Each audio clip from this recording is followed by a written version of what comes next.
Hello. Welcome back to a Trafficking Free America Podcast. My name is Jeremy. I'm the host of this podcast episode. And in this one, we're going to continue our Advocate series, a deeper dive into each episode. And today we're going to be discussing Advocate series episode 3. And our special guest today is Savannah. You may, if you've watched episode 3, you've been introduced to Savannah and her story, where ultimately she was trafficked through her family. Familial Trafficking is what we call it.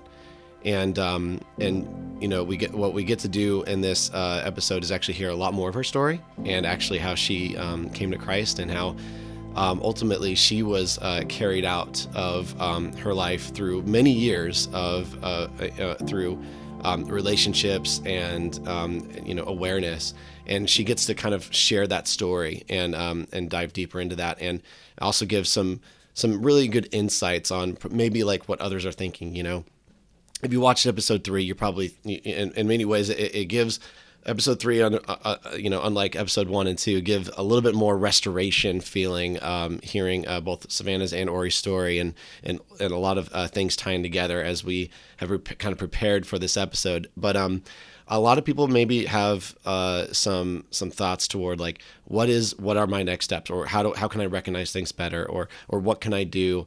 You might still be feeling like, okay, a little overwhelmed on how to truly start making an impact on, those who are marginalized, those who are being affected by human trafficking or sexual abuse or just neglect or abuse in general. And Savannah gives some good insights as to how we can like look for that. And honestly, some honest feedback on, you may not be able to see that. You may not be able to recognize these things, but if you know how to develop relationships with someone with the intent of loving them without anything in return, a lot of cool things can happen. And we kind of touch on that in our last podcast episode, talking with Ori. And if you haven't listened to that one, I would greatly encourage you to listen to our previous episode when we talk with Ori about Advocate series episode 2. I want to make sure I plug this in. If you haven't watched the Advocate series, if you're not really sure where to find it, go to advocateseries.com and you can download all 5 videos for free, as well as the study guide for free. And you can watch it and become educated yourself. You can bring this into your church, bring this into your congregation. You can start a small group. You can start any group, and ultimately help educate you and your friends and your family and your group of influence, your community, on the signs of human trafficking, what to do about human trafficking, ultimately how Christ has called us to be the hands and feet of Jesus inside this fight to end human trafficking. I have actually been involved in being educated about human trafficking since 2017. So in making this about basically 6 years now. And it has taken me 6 years to really get to this point. And so I want to encourage everyone to kind of start here and continue the journey. And so, as before we get into this episode, I want to make sure that if you haven't watched the series, you are watching the series. And if you are watching the series and you're diving deeper into this podcast, I want to encourage you to just remember, it's mindset first. Are we going into this with the idea that Christ has called us to be here? Like, what has Christ done for me? Now, how can I spread that good news through not just preaching and stuff like that, but through relationships, through love? I want to make sure we all have that mindset before we even take a step into combating human trafficking, and before we take a step into really doing anything with anyone in any relationships, to have this mindset that I am here to love on this person the same way Jesus has loved on me, and we start there. And if you have that mindset, I think you'll start thinking and hearing a lot of ways to start combating this with your own strengths, your own skills. And so I wanted to make sure I plug that in as we're in the middle of this series, to make sure we're remembering, well, this isn't just like a handbook of like, okay, do this and do this and do this and we'll end human trafficking. Come on, guys. It is first a mindset, because there is no handbook for this. It's bigger than that. But God's bigger than anything. And so I want to make sure that we have this idea in mind that God is going to win. Jesus will win. So we're not worried about losing here. We're just here to be the hands and feet of Jesus until Jesus ultimately says, okay, game over, I win. And I want us to remember that as we go into this. So without further ado, let's get into our interview with Savannah. And I think you're really going to be blessed and educated and inspired by this. Well, hey, Savannah, thank you for being here and doing this podcast episode with us. We really appreciate it. You're welcome. Thank you for having me. Now, some audience members may not know who you are. If they've watched episode 3, they've been able to see and watch the story that you share and advocate. But go ahead and let us know, like, who are you? Why? How did you get introduced to us and all that jazz? Yeah, I am a survivor of familial human trafficking in Central Florida. I grew up here, and I now share my story to raise awareness of what's happening and to try to make a difference and be the advocate that I needed when I was younger and try to help put things in place that could have helped me when I was being trafficked.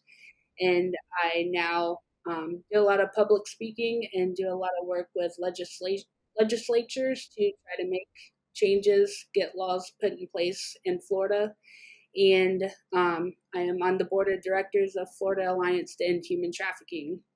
What got you connected at all these different circles? Like, I know that you shared in your story that like you didn't even know what human trafficking truly was, and then you realized you were being trafficked. Like, what actually got you then connected with helping change legislation and helping you get in all these groups and stuff like that? Well, I went to a Human Trafficking Awareness Day, which is when I learned what human trafficking was and that I was, the things that happened to me were human trafficking. And it started with talking to the people that organized that first event that I went to. And, but then after that, like I didn't plan to get involved with anything because I didn't want to share my story. I didn't want people to know what I had been through. But then it was just being introduced to another person and then them asking me to do something. And then I began just finding my voice and speaking. And then opportunities just started coming. And I saw how my story was impacting different things. And whenever there's been opportunities to share my story to anybody, like I take it if I can, just because I want to raise as much awareness as I can. So it's just pretty much all been word of mouth, um, meeting different people, and it's just gone from there. When it comes to like how you're trying to like you keep saying you're trying to help raise awareness and help change legislation, and it seems to be like your two main things you're kind of going after, like um why in your opinion, why is talking about this and sharing your story with more people, like why is that impactful in your opinion? I feel like it's impactful because, like, I had heard about human trafficking um, before I went to this Awareness Day event, but I didn't connect it to anything that I had been through. And like I saw everything that I saw about human trafficking before was people tied up, um, or from another country. So I didn't connect it with my situation. And it wasn't until I heard another survivor share her story that that's when I connected that that's what happened to me. And so I feel like even now with human trafficking being something that's talked about a lot more, and we have all these movies that are out, which is great, but I think now we've become desensitized to it. We see we know it's a thing and we know that it's happening, but we don't connect it with a real person. Um, and so I think the movies that are coming out are great, but I think it's also in a way hurting the reality of it because people don't connect it with a real person that it's really happening here, or even like the lifelong effects of it that people have. Because once you come out of the situation, you still have to deal with everything for the rest of your life. It doesn't go away. Um, and then, like I remember being in foster care. This was before I knew that I was being trafficked. I wanted to know somebody that who had somebody that had been through something similar to me and was doing well because I didn't think it was possible. I didn't see a future for myself. And so now I try to be that person for other people. And I've had people come forward who have never told anybody that their mother had sold them to. One was a 75-year-old woman who came to me after an event I spoke at, and she said that she's 75 years old and has never told anybody that her mom sold her too. And she spent her life trying to make excuses for her mom. And just knowing the pain that I lived with for so long, and this lady who's much older than I am, she lived with that pain her whole life. And so I try to bring a face to human trafficking, make people more aware of not just human trafficking, but the reality of it and how it is a lifelong journey afterwards and that type of thing. I think for some of our listeners, and they might be thinking to themselves, like, how would anyone try to excuse their mother for trying to sell them? Help us understand possibly what could be going on, and maybe because I think you experienced it too, just like, why would we defend the person selling us even if they related to us? Like, what is the connection there? Yeah, like for so long, I wouldn't talk about what happened to me, not just because I was afraid of what would happen to me, but because I didn't want anything to happen to my mom. And so I was protecting her, but then it's also, I still wanted her to be a mom to me. I wanted her to want me and accept me, and I would do anything to protect her. And so it's a lot of emotional stuff that's attached to it, even though like my mom sold me to her drug dealer who was my trafficker. She wasn't the one selling me to each individual person. So you didn't see her as the one doing it per se. Yeah, she wasn't the one doing it. She would sell me to her trafficker, but then he would take, or not her trafficker. She would sell me to her drug dealer, then he would take and sell me to all the other people. So in my mind, I felt like if I could just be good enough and make her want me, it would stop eventually. So you felt you felt that you were earning her love in this circumstance. Like, Yeah.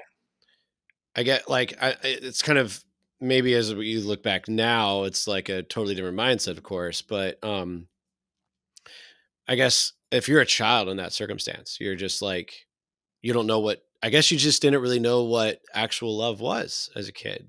Yeah, because I mean, I grew up with parents who were drug addicts and alcoholics, and like in my mind, if I could just get her what she wanted, which was the drugs, it would be good enough. And like eventually it would end. I didn't really know how because I was a child. Um, but then that's also all that I knew. Yeah. Like this was my, like before I started kindergarten, I was told that you don't talk about what happens at home.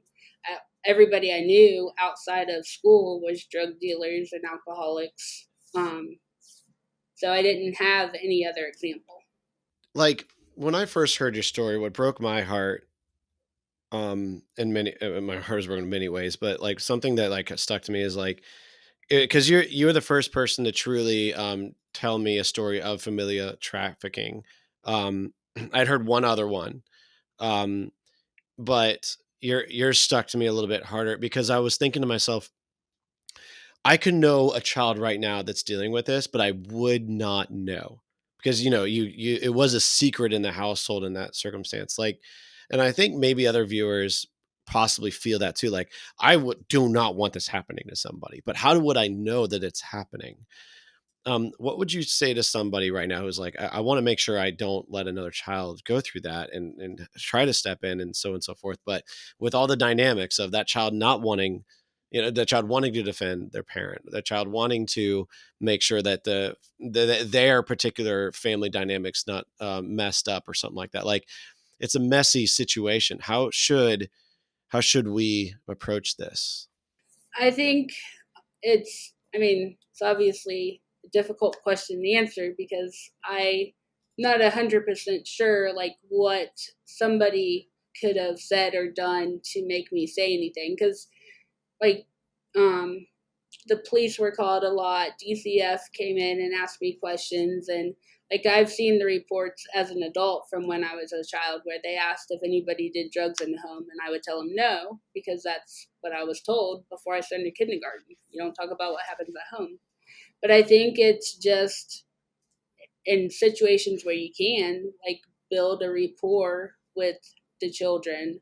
Um, Maybe ask questions like if you have an opportunity. I always think that if somebody asked me if something was happening that I'm not supposed to talk about, that would have let me know that I can talk about something. But I think there's a lot more familial human trafficking than we even know because it does happen in the home.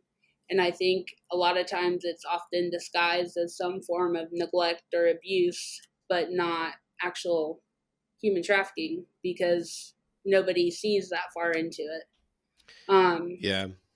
but I think it's just building relationships and being a person that a child would eventually tell because it's going to take time.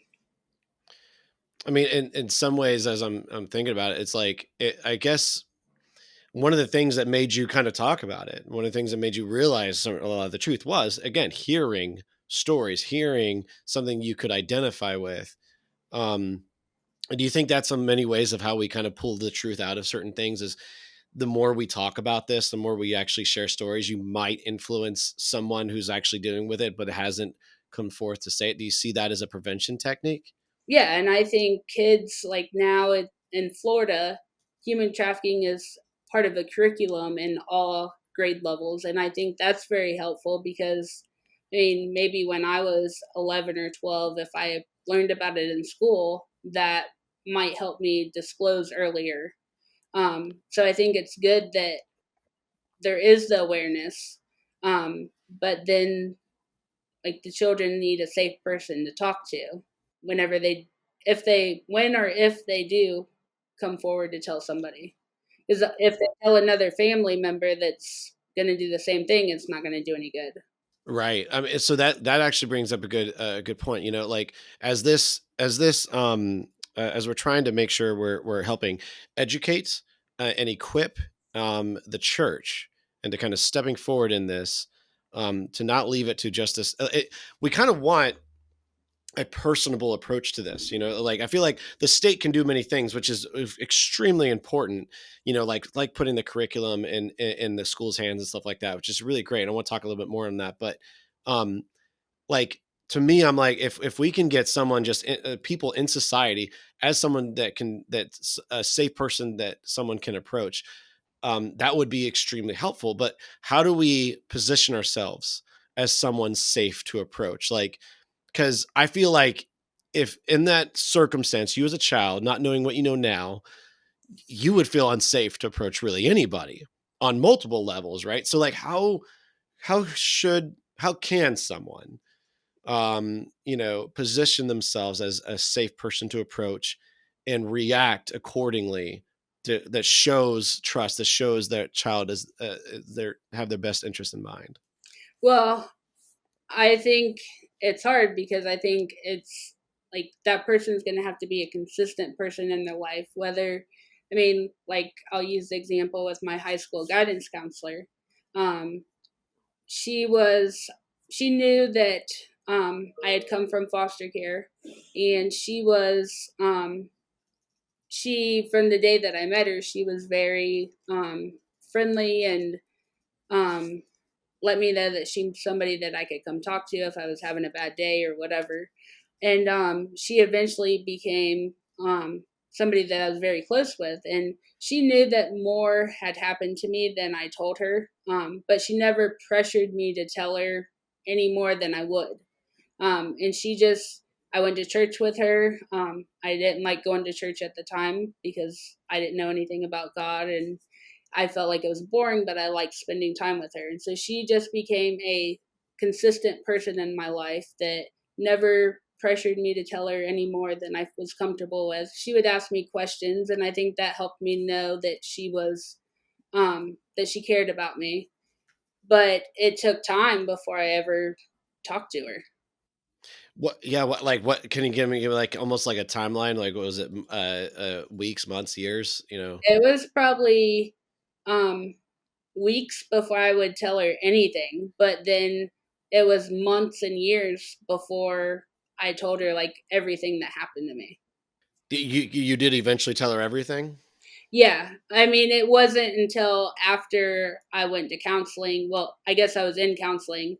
Hmm. Um, but she ended up being the first person, other than my therapist, that I told that about the trafficking and stuff. She's still very involved in my life today. Oh, that's awesome. I mean, Yeah, and so like, give me an example of that. Of like, so that was in middle school or high school that she met you, and then, in high school I was 15. and how old are you now? I'm 36. So that's quite a few years of just like staying in. That's awesome. And I'm curious with your journey, like how did you get connected into even counseling and stuff like that? Because like I'm thinking of of you at 15, who's paying for that, who's providing that. How did someone get you to do that? I didn't go to counseling until 2013 when I was 26. It was after I was trafficked for the last time. I ended up going to counseling. I had a job. Thankfully, I had a job with health insurance, and I was able to go to a therapist. But I only went to talk about that last event that happened. Um, and then it was in through therapy that I ended up going to a support group, and then went to this human trafficking awareness day with people from the support group. And then that's when I realized that what happened to me was human trafficking. And then I started talking to my therapist about like everything from the past after that. So I'm just saying, like, kind of 11 years. Yeah. Like, so you started that relationship with a counselor, and she didn't hear your full story for 11 years. Yeah. And, something that this the advocate kind of touches on, and that I know that we wanted to make sure of when we first shared this. By all means, these are not episodes, and like it's not like you watch episode one and you like there's it's not a lot of closure to every single episode, and I know a lot of people felt that in the previous episode too, of like you just kind of feel sad, a little angry. This one has a little more hope. Yeah. Uh, but I think in many ways, as someone who's involved or becomes involved in this, they almost feel the hopelessness as well. Like, how are we ever supposed to end this? I mean, it's just absolutely nuts about what's going on. And so you almost feel as hopeless as their survivor. Like, you obviously want to help, but man, so like when as someone experiencing that of maybe someone like your counselor who just like 11 years I've poured into this girl, and we had a great rapport, but she didn't feel safe or trust me enough to share this. Like, I can easily see, I grew up in church, right? I could see I'm offended, right? The ridiculousness of that, right? But as we kind of prepare people to possibly become more involved and taking on more mentorship of people in their community, whether it be adult or child, like how can we prepare their mindset for survivors and understanding why this is hard and stuff like that? Like, how can we bring hope to that person that's actually trying to defend hope for that survivor? I think it's going to be with stories like mine because it is, I mean, it's a long process because, like, if you look at just my life and I'm only one person, I Hmm. didn't have any one person in my life until I met my my guidance counselor when I was 15. And like I didn't have my own mother, I didn't have my parents. I was moved around from school to school. I went to 8 different middle schools in 8th grade. Um, then when I went to foster care, I was moved from group home to group home. So there was no consistent person. So honestly, when I met my high school guidance counselor, I liked her and she seemed nice, but I was waiting until she wasn't there anymore because that had been the pattern of my life. Mm, So, I mean, it takes a long time, and every survivor is different, every sure. victim is different. Yeah. And it's just, I mean, you can't take anything personal, um, but I mean, it's a long journey. Yeah. And I'm curious to know, like, did your counselor actually, was she like educated about like the different things of human trafficking and stuff like that, or she was just caring? Yeah, she I met her I think in 2001, and so human trafficking wasn't really something that was even known or talked about. Even in 2013, when I realized, well, I guess 2013 was the last time I was trafficked. 2014 is when I went to the Human Trafficking Awareness Day, and it I think I had started hearing about it for a couple years before that, but it was still pretty new, Hmm. like a new topic. Hmm. Um, so she thought there would she said that she had an idea that there was more sexual abuse and stuff, but she Hmm. had no idea about Yeah. human trafficking.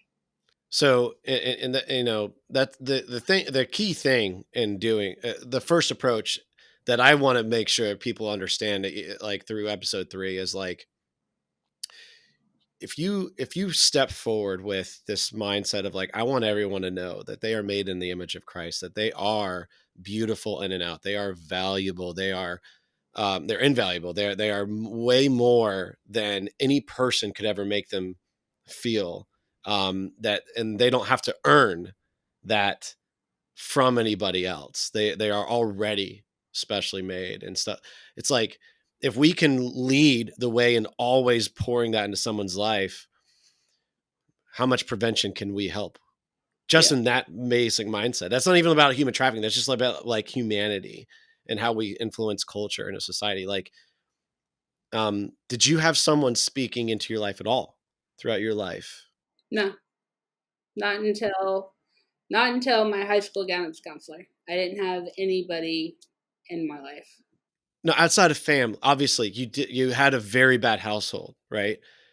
But like, you obviously were involved in the community. You went to school. Like, I don't, did you go to church? Like, was it anything? I didn't go to church. I mean, I remember going to some Wednesday night things with some friends here and there, but nothing like I went just because I was able to get out of the house and go.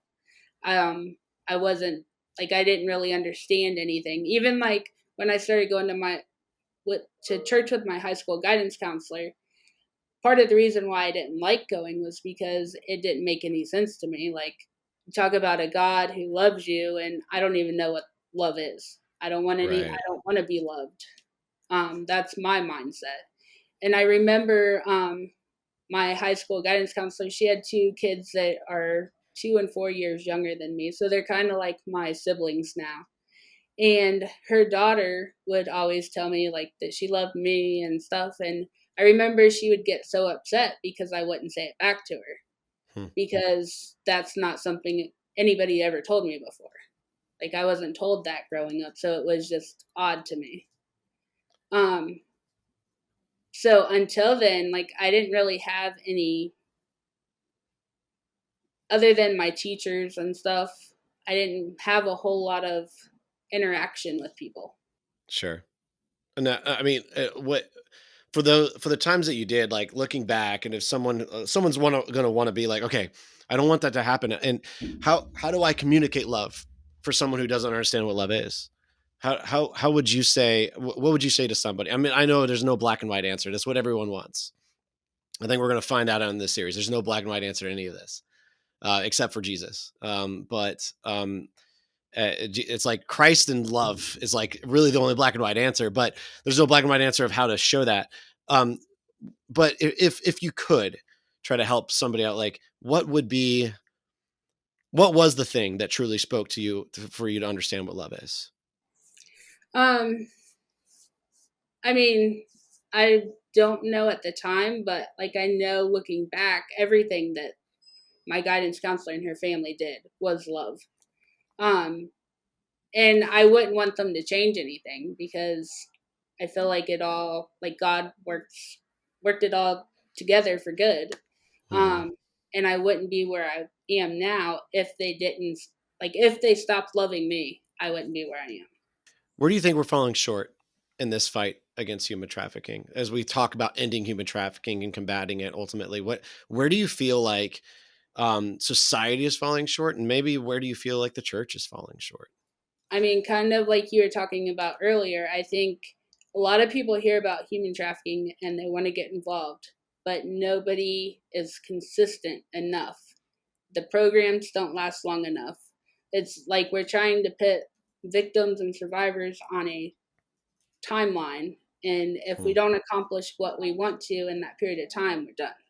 So the church stops whatever program they're doing, or a organization, they fail and end. And so there's not enough consistent resources or people um, to really make a difference. Do you feel like when I think about getting into, and there's still a lot of, I'm still learning, right? I was really first introduced to this about 7 years ago now, Yeah. um, but like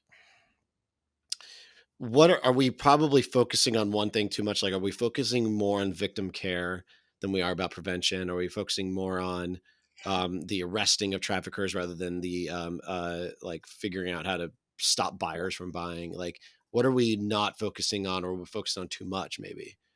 I think we focus a lot on awareness. And it's funny because that's one of my big things. Hmm. But everybody wants to spread awareness. But and we want to help people realize they're victims, but there's not enough for survivors. There's not enough to bring them from that transition from victim to survivor. Um, and like a lot of the things that are out there, like they may have help for a year, but if I look at like how long it took me, that's not enough time. What kind of things do you feel like survivors are truly needing? If you were to, I mean, again, no survivors is the same. So I don't want to. What they're truly needing. Yeah, like, I mean, what should we start as because you bring up a very good point. Well, even like safe houses and stuff for whether it's adults or children. I mean, I know there's a lot of adults that want help or need help, but if they smoke, which a lot of them do, they can't go to this place. Or if they've had Mm. an addiction, they can't go here, they have to go here, but this place won't take them for whatever reason. You have to fit into perfect little box to get the resources. Yeah, something that I know that the U.S. Institute in its early days experience with, they actually opened up one of the first boys' safe homes, and I knew that when they were opening it up, there was a lot of discrepancy on both sides, on the LGBTQ community and the church, because it was like the state said like, hey, we have a lot of boys that kind of need help, but a lot of them identify as girls. So are you cool with that being kind of a Christian organization? And they took a step back to think about it, and they're like, uh, would not give a safe bed to someone just because they consider themselves to be a girl? Should they continue being trafficked because they struggle with gender identity? No, that sounds ridiculous when you put it that way. But you had both sides fighting in many ways, and to where the LGBTQ community said, like, hold on, we don't want you like having these people just to make them straight, like like this is their project child sort of thing. And the church was like, well, we better not let them continue this sinful life. And it came to an approach of like, hey, how about we just care? Like, so I bring up that to say, like, because you bring up a very good point. It's almost like we take in victims to treat them as a project. Yeah. How do we change that mindset? I think we can't have any expectations, for one, Hmm. but I'm not sure what the answer is. Sure. No, I hear you. I mean, ultimately, we shouldn't treat people like a project, Yeah. I think, is the first step, right? I mean, if you felt like you were being treated like a project from your school counselor, you probably would have seen right through that. Yeah. Like I Yeah. wouldn't want anything to do with her. I Yeah. don't want to be, and that's another thing. Like even with like a lot of victims don't know that they're victims and they don't want to be victims. They need help, but they don't necessarily want help. Um, and I mean, it's a process. And I think unless somebody fits into the perfect box, they're not going to get the help and the services that they need, or it's not going to last long enough. Um, and so I think part of that is why a lot of things end. like services, safe houses. They end up some of them end up not being used because they don't have the perfect victims that can go there. So do you think the church struggles with supporting safe homes because of kind of what we're talking about right now of like, they don't this has to be a witness, a conversion, all these things again, I like, think it might be that, or maybe it's like they don't get a success story out of it right away, and so then it's done. They feel like they're not actually helping, because a lot of survivors end up going back into human trafficking because that's all that they know. That's what's familiar to them. Like coming out of it, I mean, a lot of people think that survivor or victims or survivors should be happy because they're not in that situation anymore. But that's like for me, going out of it, like I didn't want to be out of it. I wanted to be with my mom. So I didn't want to be in foster care. I Yeah. didn't want to be in a group home with people I don't know. I'd rather be with my mom. So a lot of survivors and victims end up going back into human trafficking because that's what they know. That's what's comfortable to them. Even though it's bad, that's what's normal to them. For someone who is, taken from their home in a sense and put into a foster care, and it could be like I would hope, pray that it's a good foster home, a Christian foster home that can speak in love into their life and stuff like that. But I'm sure, yeah, again, process, like they don't want to be there. Yeah. How would you want to encourage someone to show love and be patient with them, show consistent love for someone who doesn't want to be there? Like we experienced that in episode 3 with Ori talking about her story. She would just go. She said she wanted to like abuse them in certain ways, right? Like she would make them feel like crap. And what spoke to her was them making sure that that she understood it wasn't her fault. But I feel like in many ways the church wants to be like, well, it is somewhat your fault. It's somewhat your fault. You need to take responsibility. How do we approach that? In your opinion, as a survivor, as someone who's talked to others, and I would say like the same thing with encouraging them. Like I remember like even my guidance counselor, she would always like I would always say, well, nobody in my family has graduated high school, so going to school is pointless. And she would always encourage me that I don't have to be like my family. I can do well. And I think maybe like helping people like with the foster care situation, helping them realize that the things that happen to them don't have to define them, even if you don't even know what has happened to them, because some people may not know. And just like helping them realize that their past does not have to determine their future. Um, just helping them believe in themselves more. as someone who is not letting their past define her, but rather using her past to um, really, in certain ways, I would say, empower or to ultimately um, speak love and truth into other people's lives. How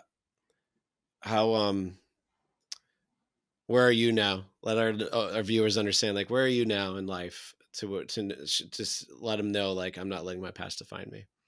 Well, I ended up being the first person from my family to graduate high school and go to college.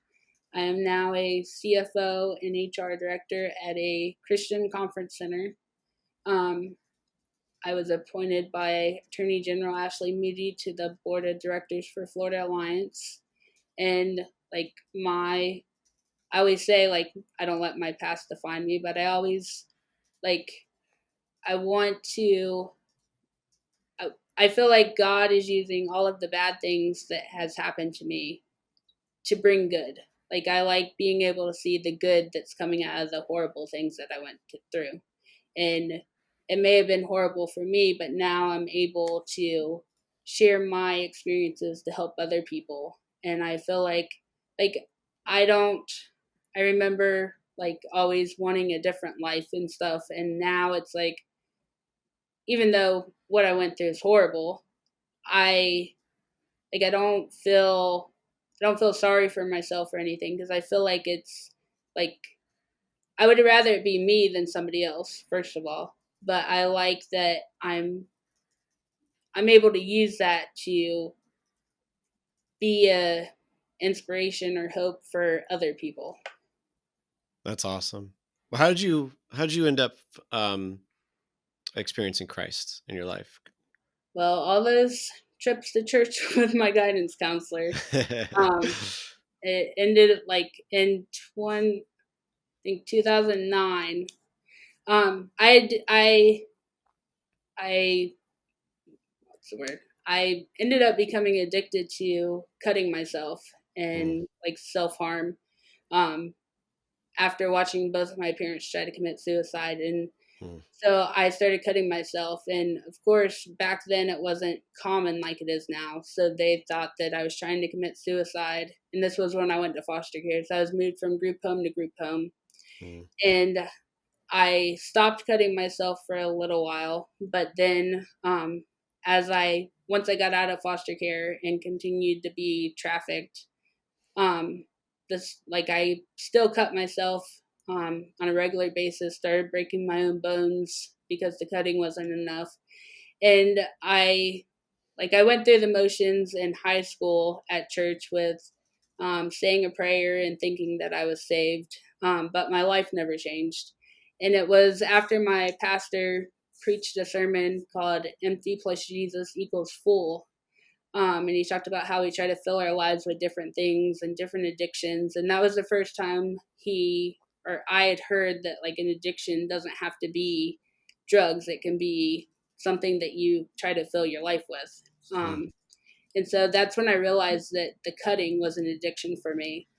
And I went and met with him and told him that like it had been 10 years and I'm still cutting myself on a regular basis. And he got me hooked up with an accountability partner, and I would read scripture. She would give me scriptures to read that would encourage me and stuff. And one night I was reading 2 Corinthians 5:17, where it talks about if anyone's in Christ, he's a new creation, the old is gone and new has come. And that's when I realized that, like I said a prayer in high school, but I didn't mean it. Nothing in my life changed. And so I ended up surrendering my life to the Lord. And after a couple months, I was able to stop cutting myself. And um, I've like it's been I wouldn't have been able to go through counseling and all of that if I didn't have God in my life. That's an incredible story, and that's so encouraging for me to hear. And this is the first time I've heard that about you, Savannah. And I that's just it's just the reason why. It's like I do feel like the key to this dent in human of in the very least decreasing numbers, right? In the very least decreasing the purchasing and the grooming of making it hard for traffickers to groom and so on and so forth. Like I feel like the key that's missing is the church, is the Yeah. body of Christ sharing that truth. Like, so when I first told you about the series about like how we're trying to bring the church into it, like, what did you think about that as you've been trying to influence society, legislation, all that jazz? Like, what did you feel when I first told you about it? I was excited about it because even like with foster care, there was never supposed to be a foster care system. Like the church is supposed to be that. Oh man, preach. I feel like we're losing a lot of kids to the foster care system, and I feel like the church could do a lot more. Foster care seems to be something I think we're going to be pressing into a lot. Yeah. Hey, Savannah, thank you so much. And I thank you for your bravery in this. Um, my prayer is that others have who might be experiencing what you've experienced to come to grips about what's going on in their life, kind of like what you did. And I pray that you influence. I pray that this influences, if not one, thousands. You know, to be like that guidance counselor and just be consistent in someone's life and just ultimately sharing, someone who shares the love of Christ in someone's life in a consistent and practical and just caring way is just going to plant seeds everywhere. Yeah. Savannah, thank you for doing this and thank you for being part of this. And I pray that God keeps on using you in multiple ways. Well, thank you for having me. Absolutely. Thank you for being with us on the Trafficking Free America podcast and in this season 2 of continuing and further discussion about our Advocate series. If you have not heard of or do not know where to download our Advocate series, please go to advocateseries.com and you will find a link to ultimately access all the videos, download our study guide. All this is for free. And we also put some additional resources on that website so that you can, as you deep dive into these episodes, you can access our resources to kind of get a better idea on educating yourself, getting some ideas on how you can get plugged into ultimately combating human trafficking if you feel inspired or you feel God calling you to do more. The U.S. Institute Against Human Trafficking created this Advocate series to help educate the church so that they know a little bit better of an idea of how they can react in a Christ-centered way on combating human trafficking. And one of the action steps we give is to actually become an abolitionist. When I say become an abolitionist, I mean by going to usiaht.org/abolitionist and signing up to be an abolitionist. It's our abolitionist project. It is ultimately a way for you to subscribe and receive resources. Every time on a daily basis, we're trying to create content and find more resources and more ways to rally and unite the church together and others together to combat human trafficking. And by signing up as an abolitionist, you get resources right away from us to do that. But we also ask our abolitionists to get involved in one of 3 ways. It is to either help raise awareness. That could be anything from sharing things on social media, just continually talking about this with your friends and family, those who are you can influence in your community, possibly even taking our TFC program, our TFZ Trafficking Free Zone program, bringing that to businesses so that they can become TFZ zone trafficking free zones, and maybe taking this Advocate series to churches or any group you want to, and helping raise awareness. Another way is to volunteer. If you want to volunteer, we have several programs at the U.S. Institute Against Human Trafficking that you can actually get involved in right away as a volunteer. But also, this is a nationwide thing, and we are continually partnering with other organizations such as safe homes, foster care agencies that are and pregnancy centers, multiple places, multiple resources that are helping combat human trafficking or helping the marginalized that really affect those who are being groomed or brought into human trafficking. And so if your heart is to volunteer, if you want to spend your time doing that, we want to help get you plugged in. So by signing up as an abolitionist, and if you want to volunteer, you can actually schedule a consultation meeting with our team at the U.S. Institute Against Human Trafficking to help get plugged in the right way, like where you're located, as well as your time, as well as your talents and skills and heart. We help try to partner you with the right organization to start getting involved. And the third aspect is helping raise funds. Even making this Advocate series is thousands of dollars.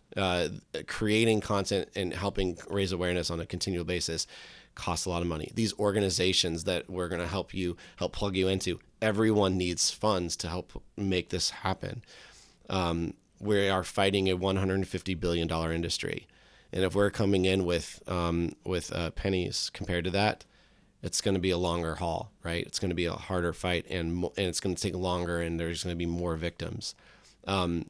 Money is definitely not power, but money is a natural resource to help those who are being marginalized. This entire thing started with money, and we can combat it with good.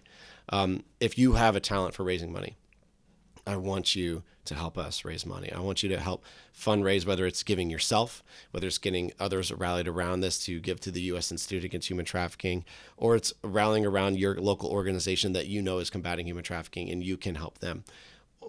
Ultimately, we need you to help raise funds. Ignoring the fact that funds are a need is ignoring the fact that people are in need. These funds will help those people. And I want to make sure you're researching. And if you want to talk to the U.S. Institute Against Human Trafficking to help make sure you're choosing a good organization that's truly putting, their money where their mouth is, that's another thing we're trying to help do. We're trying to weed out those who are doing good compared to those who are maybe just, exploiting the fight against human trafficking, which is also real. So guys, thank you for listening to today's podcast. Again, if you're ready to get involved after watching the Advocate series, I encourage you to go to usiaht.org/abolitionist and actually sign up. And if you have not watched this Advocate series, please go to advocateseries.com and download and watch this 5-video series, and then go and sign up to become an abolitionist, because I promise you, you're going to feel pulled into helping in any way possible. Thank you.